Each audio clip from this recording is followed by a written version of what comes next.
সামান্য ভ্যানালায় এত বড় কথা। এই কি হলো এটা? আপনি ভ্যানালাকে মারলেন কেন? এই ভাই, এই আপনি কারে অশিক্ষিত কইতেছেন? হ্যাঁ,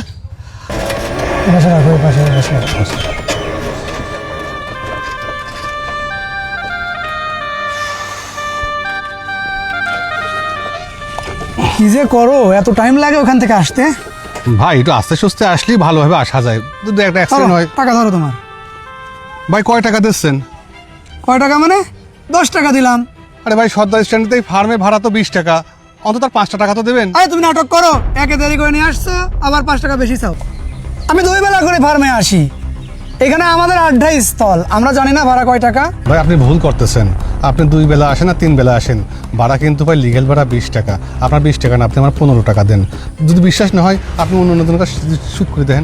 যা দিছি এ নিয়ে তুই খুশি থাক, এক্সট্রা কোনো কথা বলিস না। ভাই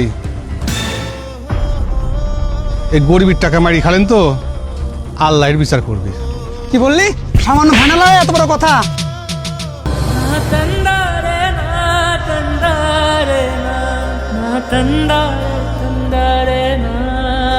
এই কি হলো এটা?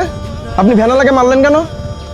আর ভাই আর বললেন না, সর্দার স্ট্যান্ড থেকে আসছি, 10 টাকা ভাড়া দিছি, তাতেও নাকি তার হবে না।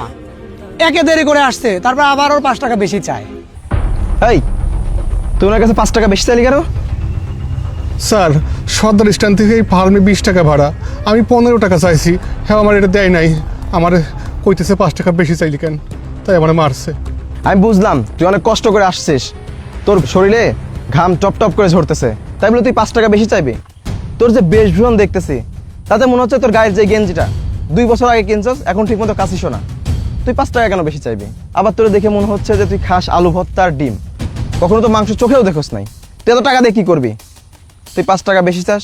আরে বেটা, তুই 10 টাকা পাইছস, এর সাথে আর 10 টাকা লাগাই দিলে আমরা একটা ব্যঞ্জন খাইতে পারি।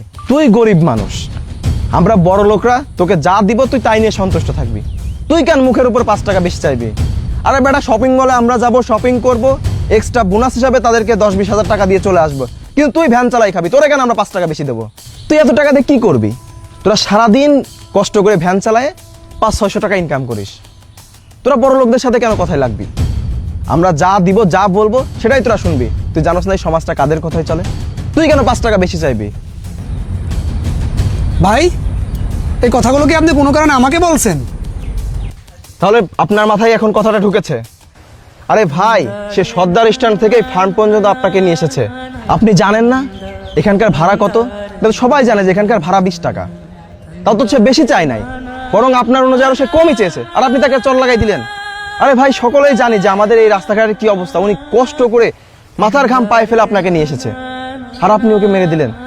আপনি এই যে ফার্মে আসছেন না, এখন তো ঠিকই বন্ধু বান্ধবের সাথে বসে সিগারেট খেয়ে টাকা উড়াই দিবেন, এটা তো আপনাদের সমস্যা হবে না। বড় বড় রেস্টুরেন্টে যান, খাওয়া দাওয়া করে টিপস হিসাবে টাকা দিয়ে আসেন, এটা তো আপনাদের সমস্যা নাই। আর একজন গরিব ভ্যানালা আপনার কাছে 5টা টাকা বেশি চাইছে, তাই আপনার লেগে গেছে। এই হচ্ছে আপনাদের শিক্ষিত সমাজ। তার মতো অশিক্ষিত ভ্যানালার জন্য আমার মতো শিক্ষিত ছেলের অসম্মান করছেন? এই ভাই, এই আপনি কারে অশিক্ষিত কইতেছেন? হ্যাঁ, আমি ইন্টারমিডিয়েট পাস কইরা এই পর্যন্ত আইছি, অর্থের অভাবে আর পড়ালেখা করতে পারি নাই। বড় শিক্ষিত হয়ে পড়ছেন, শিক্ষিত হয়ে গরিবরে ঠকান, লজ্জা করেন না আপনাকে? 20 টাকার ভাড়া 10 টাকা দিয়ে চলে যান, মাস্তানি করেন, যত মাস্তানি গিয়ে গরিবের সাথে, বড় লোকের সাথে তো পারেন না। যান যান, ওই 10 টাকা নিয়ে আপনি আপনার বাড়ি চাইল কিনা খাইয়েন। আরে বাবা, এত শিক্ষিত যদি, তাহলে ভ্যান চালাচ্ছিস কেন? অন্য কোনো কাজ করতে পারতি না? আপনাদের মতো লক্ষ লক্ষ টাকা ঘুষ দিয়ে চাকরি নেবার টাকাটা আমার নাই, তাই আমি বাধ্য হয়ে ভ্যান চালাচ্ছি।